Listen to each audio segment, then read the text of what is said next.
Сәлеметсіздер ме, құрметті ата-аналар, балалар? Жетістікке қалай жетеміз?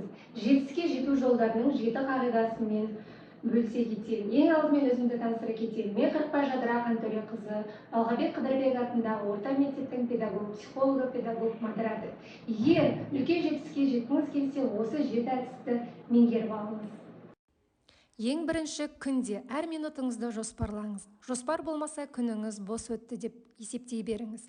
Сол үшін блокнот арнап, ол жерге мақсатқа жету жолын нақты жазыңыз. Екінші, дисциплина. Ол болмаса, арман мен мақсатқа жету мүмкін емес. Күнде арманыңызға бір кішкентай қадам жасау керек. Күнде бір қадам. Үлкен жетістікке жеткендердің ең мықты жағы дисциплина. Үшінші, ерте тұруды әдетке айналдырыңыз.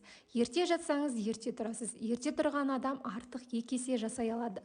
Ол өте маңызды, яғни өзгеден артық болу. Ғаламторда көп уақыт арнамау.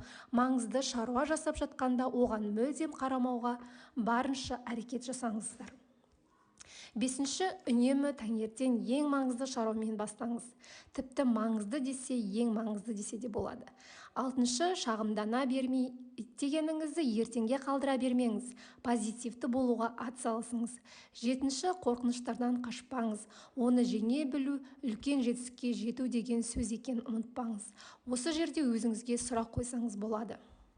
Сіздің қандай жаман әдетіңіз сізге кедергі келтіріп жатыр? Комментарияға жазып кетсеңіз болады. Әр сұрақтарыңызға жауап беруге тырысамын.